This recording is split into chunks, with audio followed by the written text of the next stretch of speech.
Esta señora la conozco. Bueno, vamos a tener una oración para presentarle al Señor este estudio bíblico. Querido Padre, queremos declarar nuestro amor hacia ti, hacia tu palabra, y también decir que donde está tu Espíritu, allí hay libertad. Te rogamos que por tu Espíritu nos ministres a cada uno según nuestra necesidad, que nos hables al corazón. Señor, que abras tu palabra a nuestro entendimiento que sea abierto a tu palabra, Señor. Queremos beber de tu palabra, ser enseñados por ella, y Señor, te ruego que tú utilices este simple instrumento, torpe y débil, para que pueda alcanzar no solamente a los que están aquí escuchando, sino a los que luego lo podrán ver en internet. Gracias, Padre, en el nombre de Jesús. Amén. Amén. Digo lo de internet porque el mensaje de hoy es un mensaje muy duro, y yo lo he estado preparando pensando más bien en el mundo global, porque hay muchos falsos profetas y muchos falsos maestros por ahí, y lo que se va a decir no va a ser otra cosa que lo que el mensaje de 2 Pedro capítulo 2 lo vamos a ver versículo por versículo, y voy a decir lo que dice la palabra, o sea que voy a dejar que hable la palabra y que tengamos claro que el mensaje va para todo el mundo, por eso se está grabando. Bien, a finales de 1978, no sé si recordaréis, hace de ello ya mañana 39 años, hubo un grupo de 912 seguidores de Jim Jones, de la secta Templo del Pueblo, que murieron en la Guyana en un suicidio masivo. ¿Os acordáis de ese suceso? Algunos no habíais nacido aún, hace 39 años. Envenenados con cianuro, se autoinmolaron, toda la secta entera, y fue un suicidio que conmovió a círculos religiosos y trajo descrédito a la obra del Señor a quien decían servir. En 1993, otro caso, después de 50 días de una tensa espera, rodeados de la policía, más de 75 seguidores de David Koresh, los davidianos, la secta llamada los davidianos, esto era ahí por Kansas creo que era, murieron quemados en un acto irracional bajo la apariencia de una secta cristiana y apocalíptica. ¿Por qué cuento estos ejemplos tan extremos? Bueno, esos son extremos, ¿no? Porque cuando hay herejías, cuando hay falsos profetas y falsos maestros, se puede llegar a estas situaciones. Luego hay otros, en el otro extremo serían iglesias controladas, iglesias dominadas, familias vendidas totalmente a estos falsos profetas y maestros. Ya es un caso más suave, no llegan a la muerte, pero están totalmente atados. Por eso mi oración decía que donde está el Espíritu del Señor, allí hay libertad. Muchos otros falsos profetas siembran hoy el error en todo el mundo. Algunos son identificados fácilmente, otros seducen a la gente con movimientos aparentemente cristianos, pero están viciados de herejías destructivas. Es necesario notar, como nos advierte el apóstol Pedro, la sensualidad, la avaricia, la mercadería que estos responsables de estas organizaciones pseudo-cristianas siguen. La palabra de Dios afirma acerca de ellos que acarrean destrucción para sí mismos. Hoy vamos a estudiar en este capítulo de 2 de Pedro, capítulo 2, la Reina Valera lo titula Falsos profetas y falsos maestros. Es un capítulo bastante denso, tiene mucha doctrina, mucha enseñanza. Intentaré resumirla en 45 minutos. Yo llevo toda la semana predicándome a mí mismo, o sea que tened un poco de paciencia que lo puedo resumir en 45 minutos con la ayuda del Señor. Y por eso he dicho que me alegro que se esté grabando para que luego se cuelgue en YouTube y lo pueden escuchar muchos de ellos, de los que son falsos maestros y profetas, y para ellos les dedicaré unas palabras al final. El bosquejo de esta 2 de Pedro se podía dividir en 3 etapas, 3 porciones. Una que iría del versículo 1 al 3, es decir, que los falsos maestros y profetas son inevitables, es un mal inevitable. De los versículos 3 al 9 podíamos hablar de lo que es el juicio de Dios sobre estas personas. Hay un juicio para estas personas. Y en tercer lugar, el carácter y las afirmaciones de esta gente, de estos falsos profetas y maestros, que estaría desde el versículo 10 al 22. O sea que vamos a dividirlo en estas tres etapas. El contexto inmediato, el versículo anterior, hace referencia a los buenos profetas, que también los hay, ¿eh? También hay buenos profetas. Leámoslo, por ejemplo, 2 de Pedro, capítulo 1, versículo 21, es el versículo anterior a lo que vamos a estudiar. 2 de Pedro 1, 21 dice así: porque nunca la profecía fue traída por voluntad humana, sino que los santos hombres de Dios, es decir, los profetas verdaderos, hablaron siendo inspirados por el Espíritu Santo. Démonos cuenta que la palabra se interpreta a sí misma. Si la tomamos literalmente, dice, nunca la profecía fue traída por voluntad humana. Y realmente no es así. Realmente hubieron muchas voluntades humanas, muchos falsos profetas en el Antiguo Testamento que hablaron por voluntad propia. Pero lo dice así para hacer un contraste entre los santos hombres de Dios y los falsos profetas. Por eso dice, esos santos hombres de Dios hablaron siendo inspirados por el Espíritu Santo. Ahora vamos a entrar ya en el capítulo segundo de 2 de Pedro. Dice, pero, cuando hay un pero, está haciendo un contraste. Y aquí contrasta entre los santos profetas de Dios y los falsos profetas. Dice así, pero está hablando en pasado, falsos profetas entre el pueblo. Y se refiere al pueblo de Israel, al Antiguo Testamento. Hubo falsos profetas, como habrá entre vosotros falsos profetas. Habla en futuro, los habrá, que introducirán encubiertamente herejías destructoras y aún negarán al Señor que los rescató, atrayendo sobre sí mismos destrucción repentina. Siempre ha habido falsos profetas. A esto se refiere cuando dice hubo también falsos profetas entre el pueblo en el Antiguo Testamento. Bien, destacar un ejemplo, en la época de Elías, os acordáis de ese episodio que está narrado en Primera de Reyes 18, no lo vamos a ver ahora. ¿Os acordáis que Elías convocó a 850 profetas falsos? Aquello fue un congreso de profetas falsos. Lo convocó Elías para demostrar que Dios es Dios y que él era su siervo de Dios. Dice que había 450 falsos profetas que adoraban a Sera. Había 400 que adoraban a Baal. Y bueno, ya sabéis toda la historia. Al final ganó él. Eran 850 contra 1. Y ganó el siervo de Dios.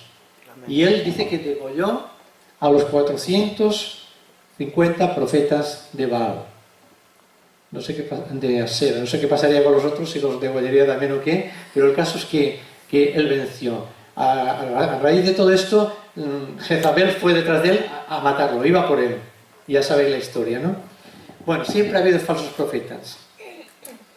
Hoy también hay falsos profetas y falsos maestros, y si cabe aún más. De hecho, crecen como los champiñones. Levantas una piedra y hay un falso profeta.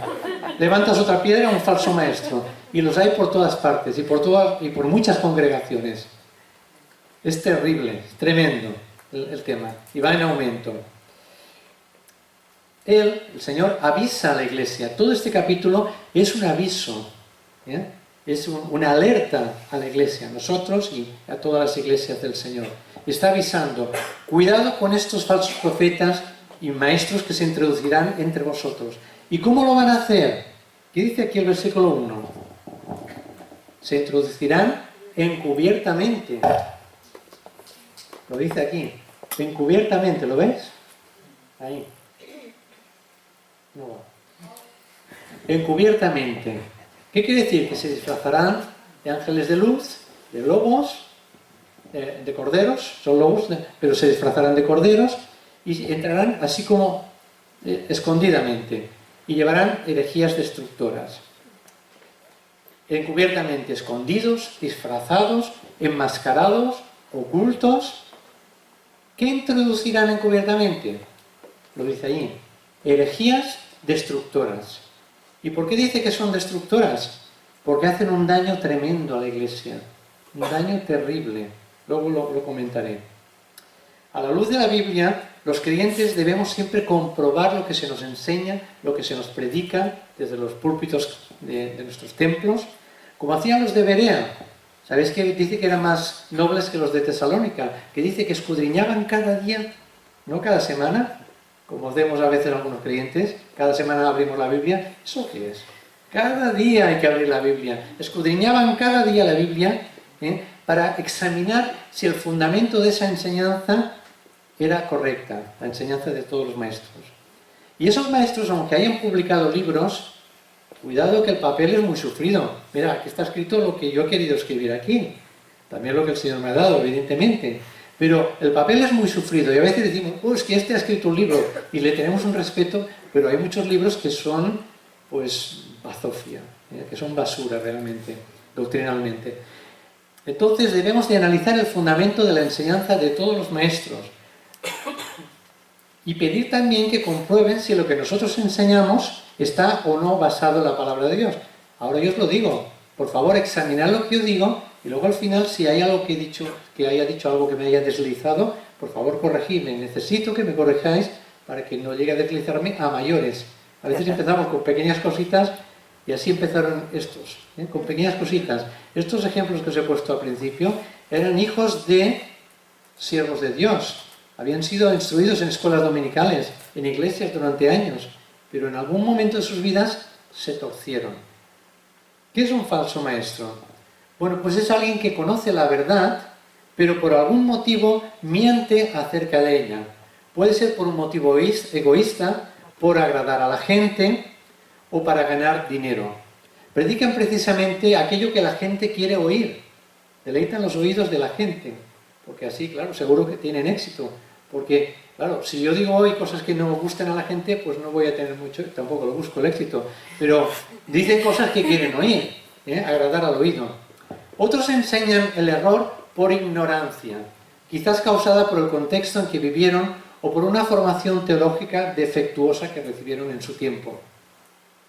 Algunos grandes reformadores del pasado creían cosas en las que hoy nosotros no creemos, porque ellos no tenían toda la verdad, y nosotros tampoco, tenemos la Biblia que es la verdad, pero siempre el Señor nos revela o nos enseña algunas verdades, nos las enfatiza, pero no sabemos todo de todo. Y ellos pues tenían claros muchos asuntos, pero en algunos otros no lo tenían claro. Por ejemplo, Dios ha utilizado a los pentecostales para resurgir nuevamente el tema de los dones del Espíritu Santo, lo que es el ministerio del Espíritu Santo. Dios ha utilizado a los metodistas para ensalzar la doctrina de la santidad, por ejemplo, ¿te das cuenta? Pero no todos tenían todo, y entre todos hacemos el uno, ¿no? Entonces, no es que fueran falsos maestros, estos reformadores o estos padres de la Iglesia apostólica, por el hecho de que no sabían todo. No eran falsos maestros porque creyeron y estaban enseñando lo que ellos creían que era correcto, que percibieron y recibieron. Así que no los incluimos en la lista de los falsos profetas. Un maestro falso sabe muy bien lo que está haciendo y lo hace deliberadamente, es decir, lo hace a propósito. El maestro falso sabe muy bien lo que está haciendo, es muy consciente. El versículo 1 dice, habrá falso maestro. Pedro, el apóstol, está hablando del periodo de la apostasía que vendría en un futuro, cuando él ya no viviera. Decir que, después de su muerte, evidentemente, apostasía significa, un apóstata es aquel que reniega de su fe. Eso es un apóstata. No entramos en detalles porque nos faltaría tiempo, pero en términos simples, apostasía es renegar de la fe, de aquel en que en algún momento han creído. No solo el mensaje de estos maestros era falso, sino también sus métodos. En lugar de declarar abiertamente lo que creían, iban a la iglesia hipócritamente, aparentaban ser fieles, creyentes en la fe cristiana, no echaban fuera la verdad inmediatamente, simplemente, sino que ponen sus enseñanzas falsas al lado de las verdaderas y aparentan creer en los fundamentos de la fe. Con el tiempo, estos falsos profetas y maestros, con el tiempo quitan la verdadera doctrina y dejan en su lugar la enseñanza falsa. Voy a ilustrarlo aquí con un par de vasos para que lo podamos entender muy bien. Este vaso blanco sería la sana doctrina, la doctrina fundamental, ortodoxa, la que cree la mayoría de iglesias. Aquí tenemos la sana doctrina. Llega un falso profeta, un falso maestro, y coloca al lado de la sana doctrina la falsa doctrina. Y ahí tenemos la sana doctrina y la falsa doctrina. No la quita en un principio, entra subrepticiamente, ¿no? Y llega un momento en que hace así. Se come la sana doctrina y ahora solamente se ve la falsa doctrina. ¿Os dais cuenta? Así es como actúan los falsos profetas. Ahora lo voy a explicar un poco más. Los falsos profetas negaron la obra redentora de Cristo a favor de ellos y aún negarán al Señor que los rescató. Se lo dice en el versículo 1. El maestro falso obliga a decidir entre sus doctrinas y las doctrinas de la verdadera fe cristiana. Hay un momento en que rechaza, como he hecho con el vaso, ya no queremos las verdaderas, las falsas. Yo lo he vivido, y no voy a decir dónde ni con qué siervo, pero yo he vivido eso y sé lo que es. He visto en cosa de meses el cuerpo de Cristo, la Iglesia, ser transformado en una especie de empresa, donde todo era dirigido de forma piramidal. Sobre la doctrina del G12. Podéis investigar en internet que hay mucha información. Y os puedo decir que en pocos meses la fisonomía de esa iglesia fue transformada, se cambió. Mi mujer y yo íbamos al culto tristes, afligidos, cada vez más tristes, y a veces íbamos llorando. Y salíamos de la iglesia aún más llorando y más tristes. Salíamos peor de lo que habíamos entrado. Y así estuvimos meses y meses orando, clamando al Señor: Señor, haz algo. El Señor un día nos dijo que saliéramos. Y no salimos nosotros solos, salieron otros hermanos que luego fundaron otra iglesia. Bien, la mentira mezclada con algo de verdad. Algunos falsos maestros incluyen en sus enseñanzas alguna doctrina verdadera o alguna verdad parcial. Eso es una forma de estrategia, porque si todo fuera mentira, enseguida se les vería el rabo, ¿no? El plumero. Y a todo eso los hace más peligrosos, más que si estuvieran 100% en el error, porque hay una mezcla. Mateo 7, 15 al 16 dice: guardaos de los falsos profetas que vienen a vosotros vestidos de ovejas, pero que por dentro son lobos rapaces. Por sus frutos los conoceréis. La impureza de la levadura se ha introducido hoy en el pan.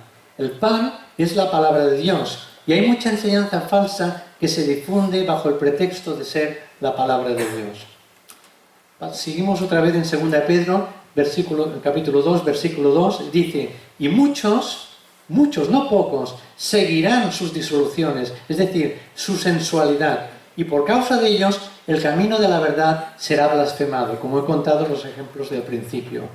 La gente llegará a burlarse de la obra del Señor porque algunos están dando mal ejemplo.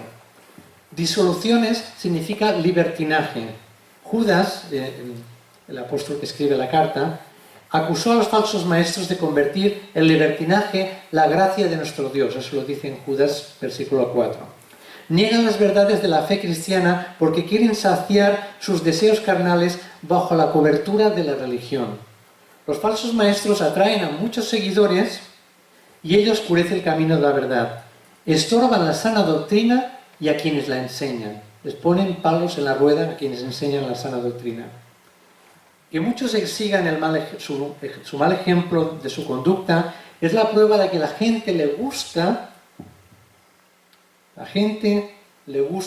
lo carnal, seguir lo falso antes que lo verdadero, lo sensual antes que lo espiritual. Estos falsos maestros tienen mucho éxito en su ministerio. Ofrecen estadísticas relucientes. Mi iglesia tiene 1.000, 2.000, 3.000, 5.000 miembros, ¿no? Estadísticas muy guays. Pero sin embargo, sabemos que para Dios eso no significa nada. Uno puede tener una iglesia con 25 miembros y ser una iglesia fiel al Señor. Una iglesia que ama al Señor de verdad.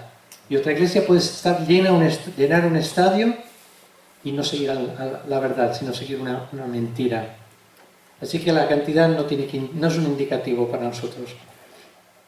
Las multitudes se reúnen para oírlos, pero las estadísticas no son prueba de autenticidad ni de que están haciendo realmente la voluntad de Dios.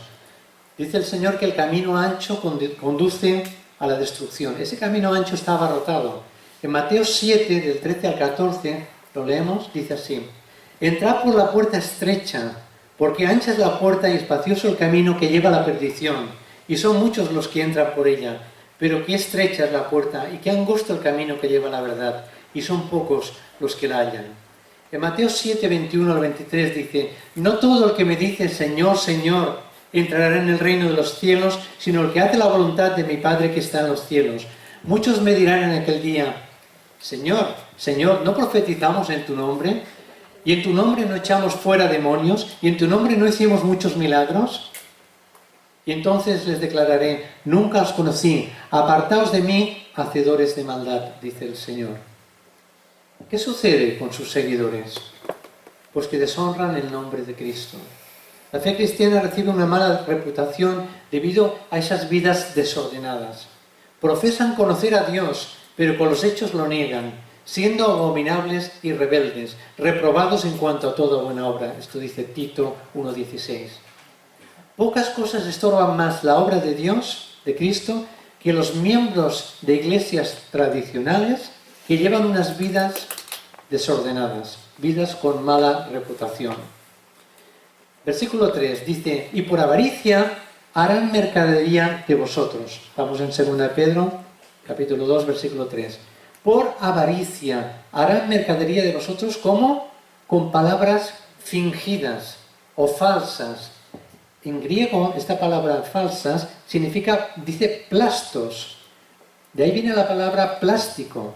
Sabéis que con el plástico se hacen jarras, bols, recipientes de distintos tamaños, platos, etc. Porque el plástico es muy manejable, muy moldeable. Así que utilizarán palabras plásticas que se adoptan a lo que la gente quiere oír, para agradar los oídos.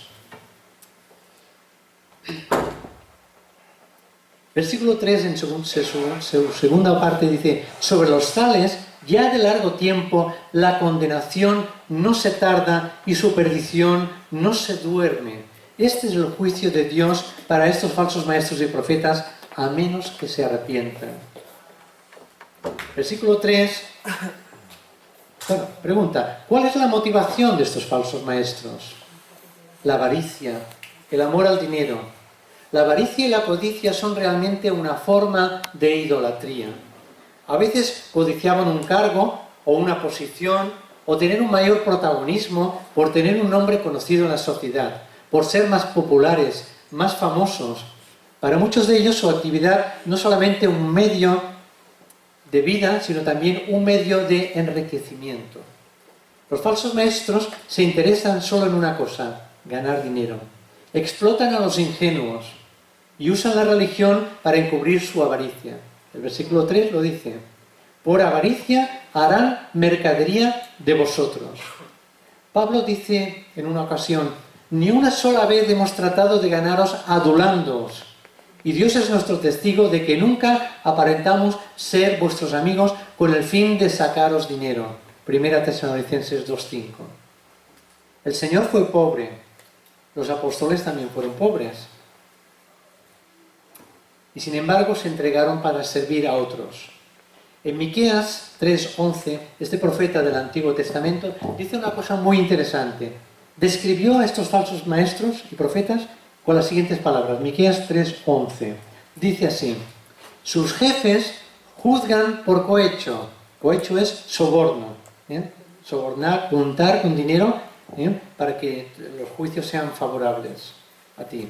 Sus sacerdotes enseñan por precio, otra vez el dinero. Y sus profetas adivinan por dinero, otra vez el dinero. ¿Lo ves? Esto en el Antiguo Testamento. Es cierto que el obrero es digno de su salario. Un siervo de Dios necesita un sueldo y digno para mantener a su familia. Y eso es correcto. Pero sus motivos en el ministerio tienen que ir mucho más allá del dinero. A menudo se ha dicho que la inmoralidad, el amor al dinero y el orgullo son la ruina de muchos. Fijaos esos tres conceptos. Inmoralidad, amor al dinero y orgullo son la ruina de muchos siervos de Dios. Cuidado con estas cosas. Estos falsos maestros son culpables de las tres cosas. Así que la religión puede ser una herramienta para explotar a los débiles, y estos falsos maestros la usan simplemente para conseguir lo que quieren. No son ministros, son mercaderes, son comerciantes, son comediantes. Comediantes con ideas propias, ideas egoístas, que lisonjean a los ricos para sacarles su dinero. Pablo describió al verdadero ministro de Dios en 2 Corintios 4 diciendo: antes bien renunciamos a lo oculto y vergonzoso, no andando con astucia, no adulterando la palabra de Dios, sino por la manifestación de la verdad, nos recomendamos a toda conciencia humana delante de Dios. En otras palabras, decimos solamente la verdad. Por eso todos pueden confiar en nosotros, porque decimos solamente la verdad. Versículo 4 dice: Dios no perdonó a los ángeles. Ahora, a partir de aquí, va a dar 3 ejemplos de lo que Dios hizo con estos falsos profetas, con esta gente, y eso es muy serio, atended muy bien. Versículo 4. Dios no perdonó a los ángeles que pecaron, sino que los arrojó al infierno y los entregó a prisiones de oscuridad, donde están reservados para el juicio. ¿Quiénes son los ángeles que pecaron? Bueno, aquí hay varias teorías, pero en realidad son los que se rebelaron contra Dios siguiendo a Satanás en la eternidad pasada, antes de crear el mundo. En Apocalipsis 12:7 dice: entonces hubo una guerra en el cielo, Miguel, el arcángel Miguel, y sus ángeles luchaban contra el dragón, se refiere a Satanás, y a sus ángeles. Así que allá en la eternidad hubo una rebelión contra Dios. Dios estaba rodeado de multitud de ángeles, de arcángeles, de querubines, de serafines, y hubo unos cuantos, así como una tercera parte, que se rebelaron y siguieron a Satanás. Entonces, esta rebelión dirigida por una criatura que hoy conocemos como Satanás o el diablo, que tiene muchos nombres, es un gran engañador, fue un mentiroso desde el principio. Por eso Jesús le llama el padre de la mentira. Y este versículo 4 continúa diciendo que Dios los entregó, aquí a estos ángeles, a prisiones de oscuridad. ¿Podemos imaginar estar en prisiones de oscuridad toda una eternidad? Terrible, ¿verdad? Y termina diciendo ese versículo 4, donde están reservados para el día del juicio. ¿Habrá un juicio? Todavía no han sido juzgados. El proceso ha comenzado. Los cargos ya han sido formulados. El veredicto ya está hecho. Y lo estamos leyendo. Dios los ha declarado culpables y ellos se encuentran en un lugar de espera de juicio. A la espera del juicio. Versículo 5 dice así: tampoco perdonó al mundo antiguo, sino que guardó a Noé, pregonero de justicia, con otras 7 personas, y trajo el diluvio, se refiere al diluvio universal, sobre el mundo de los impíos. ¿Cuál fue el resultado de ese diluvio? Dice que el mundo de entonces pereció anegado en agua, 2 Pedro 3:6. Lo sabemos. Y hay en los anales de la historia de muchas civilizaciones, hay registros de que hubo un diluvio universal. Que si los incas, que si los aztecas, que todos estos tienen en sus libros, tienen un registro de que hubo un diluvio en algún tiempo. Dios guardó a Noé, pregonero de justicia. Le llama así pregonero de justicia porque durante el tiempo que estuvo construyendo el arca, tardó 120 años que estaba él solo y su familia, que en total eran 8. En ese tiempo, en esos 120 años, no paró de predicar a Dios, de hablar sobre Dios y del arrepentimiento a una generación perversa y maligna que le rodeaba. Por eso le llama pregonero de justicia. Esas 7 personas eran, pues por supuesto, su esposa, sus 3 hijos y sus respectivas esposas. Esas fueron las 8 personas que se salvaron del diluvio. Dios trajo el diluvio sobre el mundo de los impíos. Y esto fue un hecho histórico, no es ninguna parábola, no es ninguna metáfora, no es una fábula, es un hecho histórico que sucedió aproximadamente 2500 años antes de Cristo. La gente de aquel tiempo era religiosa, pero simplemente había dejado a Dios fuera de la religión. Estaban viviendo como si Dios no existiera y estaban viviendo controlados por las pasiones de su naturaleza pecaminosa. El patriarca Noé vivió una época difícil, en la cual había otra rebelión contra Dios. Un tiempo en el cual el mundo era ingobernable y rechazaba todo tipo de ley. En Génesis 6.5 nos describe cómo estaba el mundo. Dice Génesis 6.5, qué bien que trabaja Génesis poniendo ahí 2 versículos, ¿eh? puntual. Y vio Dios que la maldad de los hombres era mucha en la tierra y que todo designio de los pensamientos de su corazón eran solamente de continuo hacer el mal. La violencia se extendía por todas partes en la tierra en aquella época. Entonces Dios pasó a la acción con el castigo del diluvio, poniendo fin a aquel mundo. Excepto Noé y su familia, la tierra se había convertido en un mundo totalmente depravado. Vamos a ver el tercer castigo. Versículo 6. También condenó por destrucción a las ciudades de Sodoma y Gomorra, reduciéndolas a ceniza y poniéndolas por ejemplo, o de ejemplo, a los hombres que habían de vivir impíamente. En Génesis capítulo 19, no lo vamos a leer, leemos el registro histórico de lo que sucedió aproximadamente 2100 años antes de Cristo. Así que el primer juicio fue el de los ángeles caídos, los que se rebelaron contra Dios. El segundo juicio fue en el mundo del tiempo de Noé, con el diluvio. Y el tercer castigo fue sobre Sodoma y Gomorra y otras ciudades de alrededor. Dios juzgó la naturaleza humana carnal, controlada por las pasiones. Allí se practicaban toda clase de actos contrarios a la moral y dignidad humanas que Dios había impreso a su creación.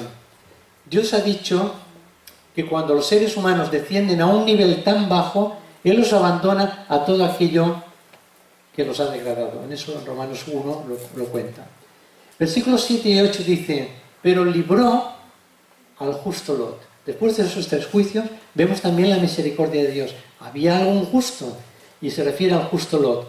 Abrumado por la conducta pervertida de los malvados, pues este justo que habitaba entre ellos afligía cada día su alma justa, viendo y oyendo los hechos inicuos de ellos. En otra versión dice que se le partía el alma a Lot cuando veía toda la inmundicia que le rodeaba. Lot era el sobrino de Abraham, era un hombre justo y estaba profundamente entristecido por la vida desenfrenada de aquella sociedad que le rodeaba. Nunca fue feliz allí, en Sodoma y Gomorra, donde vivía, pues la convivencia en aquella ciudad significaba para él un verdadero tormento interior y una presión insoportable. El rescate que Dios llevó a cabo al sacar a Lot y su familia de allí, de estas ciudades, es un prototipo de lo que va a ser el arrebatamiento de la Iglesia. Antes de destruir esas ciudades, antes de destruir el mundo, el Señor arrebatará a su Iglesia. Es un tipo de ello. Versículo 9 dice, ¿sabe el Señor librar de tentación a los piadosos y reservar a los injustos para ser castigados en el día del juicio? Qué bueno que hay esperanza, que el Señor sabe librar a los piadosos, los píos, es decir, los justos, los que son santos, sus hijos, los que creen en Él. Y reservar a los injustos para ser castigados en el día del juicio. Hay un juicio para los injustos. Dios conoce la diferencia entre los que ha declarado justos y los que ha declarado injustos. En muchos casos nosotros no podemos percibir esa diferencia, a veces es difícil. Como la parábola del trigo y la cizaña, ¿no? A veces nos cuesta un poco discernir quiénes son los que son creyentes, a veces no se nota mucho, y debería de notarse, pero a veces no se nota mucho. El trigo y la cizaña, los que son agricultores lo sabrán, crecen juntitos, y son dos matas que son muy parecidas, de un color verde al principio, después se van volviendo doradas, y son muy parecidas, pero solamente al final se puede distinguir y el labrador las separa, el trigo de la cizaña. La cizaña la quema y el trigo lo ata en manojos y saca un provecho. El trigo representa a las personas que tienen una fe genuina, los verdaderos creyentes. La cizaña, las personas que han hecho una falsa profesión de fe. Decir que no todos los que levantan la mano o el dedo a veces se han convertido de verdad. No todos han sido regenerados. Solamente Dios conoce realmente si lo han hecho por emoción o porque realmente el Espíritu Santo ha tocado sus corazones, les ha impactado, les ha llevado a una compunción, a una constricción de sus pecados y a pedir perdón por ellos y arrepentirse. Y entonces el Espíritu Santo y Dios mismo ha entrado en sus corazones y han sido nacidos de nuevo. Nacer de nuevo, ser convertidos. Un día el Señor hará separación entre el trigo y la cizaña, y cuando recoja a su iglesia de este mundo, y a los perdidos serán finalmente llevados ante el juicio del gran trono blanco para ser juzgados. Versículo 10. Mayormente aquellos que siguiendo la carne andan en pasiones desordenadas e inmundicia, atención a esto, y desprecian el señorío, es decir, la autoridad, desprecian el señorío, atrevidos y contumaces, es decir, obstinados, no temen hablar mal de los poderes superiores, desprecian el señorío de Cristo en definitiva, desprecian lo espiritual, a aquello que Dios ha ordenado y ha establecido como autoridad sobre nosotros, es decir, los ángeles y la forma en que Dios está dirigiendo el universo. Son ese tipo de personas que se lo cuestionan todo. Son aquellos que no están satisfechos con nada, que se quejan por todo. Atrevidos son individuos temerarios, no les importa ni les preocupa blasfemar. El utilizar este lenguaje fuerte, los tacos, les hace sentir comunicativos e importantes. No temen hablar mal de las potestades superiores, es decir, de Dios, del Padre, del Hijo, del Espíritu Santo, de los pastores, de los predicadores. No temen hablar mal de nada que sea sagrado. Otras versiones dicen, blasfeman de las majestades angélicas, menosprecian toda soberanía, hablan mal de todo lo que es santo y sagrado. Versículo 11. Perdóname, voy a ver un trago de agua que me estoy quedando seco.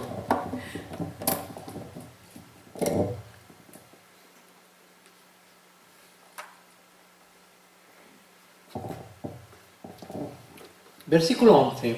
Mientras que los ángeles que son mayores en fuerza y en poder no pronuncian juicio de maldición contra ellos delante del Señor. Los ángeles, en Salmo 8, dice que los ha hecho un poco superior a los hombres. Y ellos no se atreven a pronunciar juicio de maldición contra ellos. Los maestros falsos estaban crecidos en orgullo y hacían que los ángeles y hacían lo que los ángeles no se atrevían a hacer. En la carta del apóstol Judas relata un detalle muy interesante. Dice aquí en Judas que el arcángel Miguel estuvo en conflicto con Satanás luchando por el cuerpo de Moisés. Cuando murió Moisés, dice la palabra que Dios lo enterró. Pero el Satanás quiso disputar ese cuerpo, quiso arrebatarlo, y el arcángel Miguel, que es el príncipe de las potestades de los ejércitos de Dios, ¿sabéis cuando dice el Dios de los ejércitos en el Antiguo Testamento? El Dios de los ejércitos son los ángeles que están ahí en su gloria. Y el jefe de todos esos ángeles es el arcángel Gabriel. Y es el que lucha con Satanás aquí por el cuerpo de Moisés, y el que está luchando también en el libro de Daniel. ¿Os acordáis cuando Daniel hizo un ayuno por 21 días? El que estaba luchando con el príncipe de Persia, que simboliza a Satanás, era también el arcángel Miguel. Bien, entonces dice aquí que Dios enterró el cuerpo de Moisés y el arcángel no se atrevió a pronunciar contra el diablo un juicio de maldición, y entonces se limitó a decirle que el Señor te reprenda. El arcángel Miguel le dice a Satanás que el Señor te reprenda. O sea, yo no me atrevo a reprenderte, que te reprenda Él. Este es el espíritu y la actitud que necesitamos manifestar hoy. Una actitud de humildad, dejando en nuestro caso en las manos del Señor. Versículo 12 dice, estos hombres, estos falsos profetas y maestros y apóstatas, hablando mal de cosas que no entienden, como animales irracionales nacidos para ser capturados y destruidos, perecerán en su propia destrucción. Aquí se mencionó una comparación con los animales irracionales. Los apóstatas fueron comparados con ellos. Tanto en el Antiguo como en el Nuevo Testamento se dejó claro que el ser humano es capaz de descender a unos niveles de degradación terribles, a una depravación terrible, en las cuales se encontraban incluso impotentes ya para salir de esa condición, a menos que la gracia de Dios hiciera un milagro. Versículo 13. Recibiendo la recompensa de su injusticia, ya que tienen por delicia el gozar de placeres disolutos cada día. Estos son inmundicias y manchas, quienes aun mientras comen con vosotros, se recrean en sus errores. Fijaos en la necedad del corazón humano. Se recrean aún en sus errores mientras comen con nosotros. Cuando una persona piensa mal, va a acabar actuando mal. Hay muchos que dicen, es mi vida y la puedo vivir como a mí me plazca, como a mí me dé la gana. Bueno, pero van a tener que dar cuenta. Son personas dominadas por la inmoralidad, mostrándolo en su gestión administrativa, en su vida personal, en su vida familiar. Y se han defendido diciendo que es su vida privada y es su intimidad, y es un asunto que les concierne únicamente a ellos. Así vemos como hay políticos y también líderes religiosos que tienen una doble vida. De cara a la galería parecen muy dignos y muy nobles, pero tienen una vida oculta, una doble vida. Versículo 14. Tienen los ojos llenos de adulterio, no se sacian de pecar, seducen a las almas inconstantes, es decir, personas inestables, se aprovechan de ellas. Tienen el corazón habituado a la codicia y son hijos de la maldición. Usan un lenguaje muy duro para hablar de los falsos maestros. Como os dais cuenta, es muy duro este pasaje. Y a mí me está costando también de poder transmitirlo, porque es muy fuerte. Pero es así la palabra de Dios en este caso. Tiene que serlo, necesariamente, por el daño que hacen a su iglesia. Versículo 15. Han dejado el camino recto y se han extraviado siguiendo el camino de Balaam, hijo de Beor, el cual amó el premio de la maldad. ¿Cuál fue el camino de Balaam? Pues Balaam sabía que no tenía que profetizar contra el pueblo de Israel, el pueblo de Dios, pero ambicionó más el dinero que se le estaba ofreciendo. Algo así como Judas Iscariote, ¿no? Ambicionó más esas monedas que se le ofrecían. Por lo tanto, el camino de Balaam representa la codicia de aquellos que realizan obras religiosas para obtener un beneficio personal. Versículo 16. Y fue reprendido Balaam por su iniquidad, pues una muda bestia de carga, un burro, hablando con voz de hombre, refrenó la locura del profeta. Fijaos cómo Dios llegó a utilizar un mulo para hablarle al falso profeta. Dios utiliza cualquier medio a su alcance para que sean avisados. Balaam estaba tan interesado en hacer ese viaje que el burro en el cual cabalgaba le habló, lo reprendió a causa de su codicia. La forma de vivir y el nivel de vida y el estilo de vida que llevan los falsos maestros, o llevaban en aquella época y en todos los tiempos, es una de las formas de identificarlos. Fijaros en estos de la prosperidad, por ejemplo, que viven en lujosas mansiones, llevan coches de último modelo, de esos que valen millones, etcétera, etcétera. Sus estilos de vida los delatan. Dios juzgará a los que utilizaron la religión para obtener un beneficio personal. Este fue el camino llamado de Balaam, el camino de la codicia. Verso 17. Estos hombres son fuentes sin agua y nubes empujadas por la tormenta para quienes la más densa oscuridad está reservada para siempre. La gente que vive en el campo puede entender muy bien esto que está diciendo aquí. A veces hay sequías que duran 2 y 3 años, que son terribles y que arruinan a muchos agricultores. Cuando ven venir desde el horizonte unas nubes así oscuras, se ilusionan pensando que por fin va a llover, ¿no? Por fin va a llover. Y así son estos falsos profetas, llevando falsas esperanzas y la gente así, esperando que por fin me van a edificar mi fe, por fin voy a recibir bendición de Dios, por fin Dios me va a hablar. Y al final el campo sigue tan seco como estaba y no llueve. Y se van a sus casas vacíos y secos como vinieron de sus casas. Mucha gente está siguiendo falsos maestros que son de esta manera. Son como pozos sin agua. Son como esas nubes que ofrecen un panorama espectacular. Algunos de estos maestros se expresan con una gran verborrea, con mucha elocuencia, causan una grata impresión, pero continúan siendo pozos secos. No sacian al pueblo de Dios, no dan agua fresca y cristalina. De estas nubes no desciende la lluvia y la gente hoy tiene sed espiritual. Hay una gran necesidad de recibir la palabra de Dios y sin embargo esta palabra no les está siendo entregada. Versículo 18. Hablando palabras infladas y vanas, seducen con pasiones y deseos carnales y vicios a los que verdaderamente habían huido de los que viven en error. Estos maestros hablan con arrogancia, con vanidad, usan un lenguaje florido, muy variado, con su oratoria y una voz muy bien modulada, se elevan humanamente hablando a grandes alturas. Seducen con pasiones o deseos carnales y vicios. Aquí el apóstol se estaba refiriendo a instintos naturales desenfrenados. Verso 19. Les prometen libertad y son ellos mismos esclavos de corrupción, pues el que es vencido por alguno es hecho esclavo del que lo venció. Aquellos maestros tenían ciertos hábitos que los esclavizaban. Si estudiamos o leemos en las noticias historias de estos siervos de la prosperidad y demás, y falsos profetas que han habido en todas las épocas, al final se descubre esa segunda vida que llevaban, que tenían un amante, que les eran infieles a su mujer, que estaban llevando una doble contabilidad. El otro día estaba leyendo sobre una herejía que se llama los mirandianos, que es de un tal Miranda, que ahora estaba perseguido por la justicia porque debía un montón de dinero, había estafado con los diezmos y ofrendas y se escondía, andaba escondiéndose de la justicia.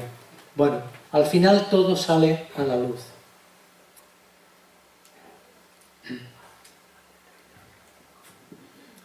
Les prometen libertad y ellos mismos son esclavos de corrupción, pues el que es vencido por alguno es hecho esclavo del que lo venció. Aquellos maestros tienen ciertos hábitos que los esclavizan y sin embargo les prometen libertad. ¿Cómo puedes prometer libertad si tú mismo eres esclavo del pecado? Tienes que ser una persona santificada por Dios para poder para poder compartir o poder inspirar esa santificación en la vida de los demás.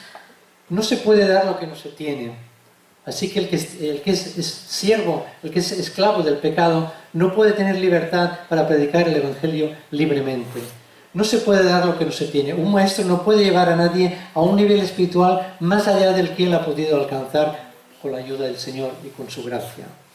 De aquí que dice que el que es vencido por alguno es hecho esclavo del que lo venció. Y aquellos eran esclavos de aquello que los dominaba, estaban prometiendo una libertad que ellos mismos desconocían, ignoraban. No puedes esperar una libertad falsa de parte de creyentes falsos que ofrecen promesas falsas. Eran vendedores de humo.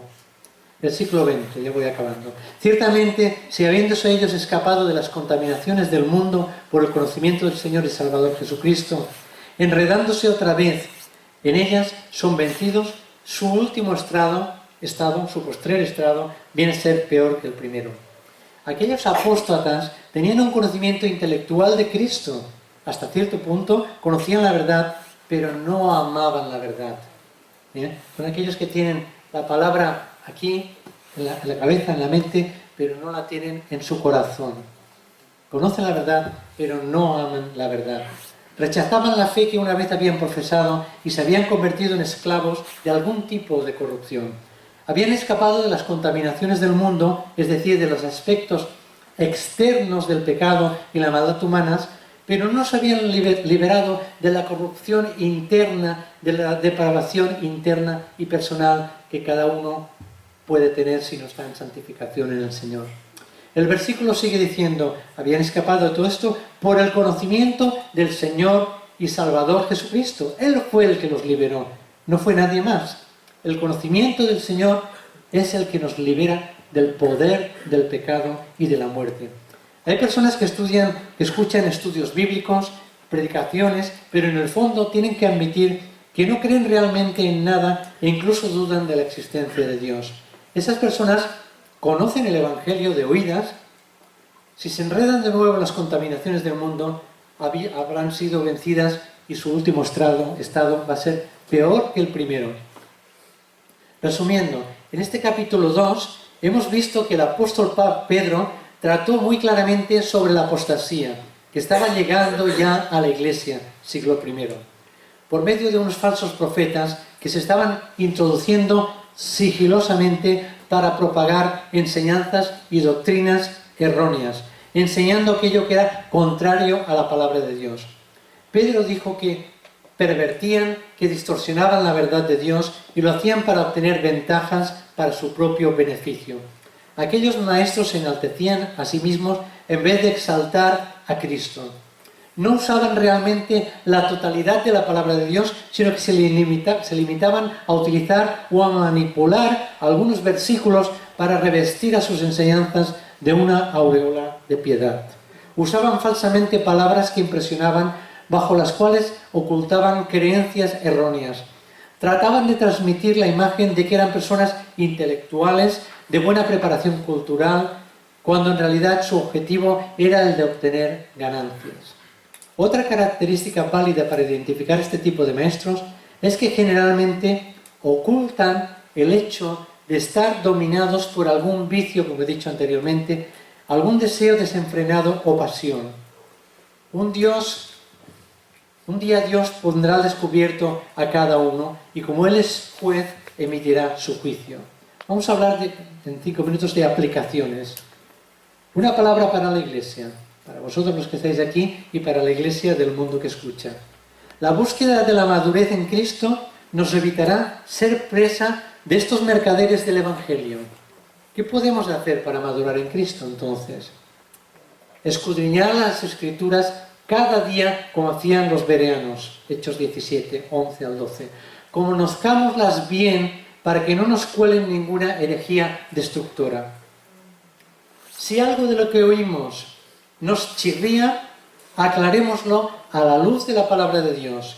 Si es preciso, lo consultamos con el pastor, con el liderazgo, con otros hermanos que nos puedan ayudar, pero no nos quedemos con la duda, ni mucho menos nos quedemos con el error. Necesitamos estar alertas y rehusar respaldar ministerios que explotan a la gente y que niegan al Salvador, 2 de Pedro 2.1. Desenmascaremos las artimañas del error. A mí personalmente, el error me produce horror. Un juego de palabras, pero el error me produce horror. Porque cuando tú tienes un amor por la Iglesia, por la obra de Dios, te horrorizas cuando ves las manipulaciones que pueden destruir una Iglesia. Por eso Pedro las llama herejías destructoras. Nosotros las hemos vivido, como decía antes. Y la mentira se combate con la verdad de la palabra de Dios. Y para ello necesitamos conocer la palabra de Dios. Necesitamos conocer la palabra de Dios para combatir estas herejías. Ahora una palabra para los falsos profetas y falsos maestros y apóstatas. Y miro a la cámara porque me dijo ellos. La palabra de Dios es muy clara. Él juzgó la rebelión de los ángeles, el mundo que vivió bajo el diluvio en la época de Noé, destruyó a Sodoma, destruyó a Gomorra y libró al justo Lot. Dios es juez justo. Romanos 2:16 dice, habrá un día en que Dios juzgará por Jesucristo los secretos de los hombres. ¿Creéis que negando al Señor que os rescató y despreciando su señorío alcanzaréis su salvación? Repito, ¿creéis que negando al Señor que os rescató y despreciando su señorío alcanzaréis su salvación? ¿Creéis que manipulando y haciendo mercadería con la Iglesia de Dios, la esposa de Cristo, por quien Él dio su vida en la cruz, vais a salir impunes? El veredicto divino está escrito. El veredicto lo hemos estudiado en 2 de Pedro capítulo 2 y lo resumo rápidamente. Versículo 1. Atrayendo sobre sí mismos destrucción repentina. Versículo 3. La condenación no se tarda y su perdición no se duerme. Versículo 9. Y reservar a los injustos para ser castigados en el día del juicio. Versículo 12. Perecerán en su propia perdición. Versículo 17. Para los cuales la más densa oscuridad está reservada para siempre. Versículo 20. Su postrer estado viene a ser peor que el primero. El Señor dice en Lucas 13:5, si no os arrepentís, todos pereceréis igualmente. Hay una puerta abierta al perdón, pero esa puerta pasa por el arrepentimiento. La palabra clave aquí es arrepentíos. Mateo 4:17, y con ello termino, dice así, arrepentíos porque el reino de los cielos se ha acercado. Oramos que así sea. Amén.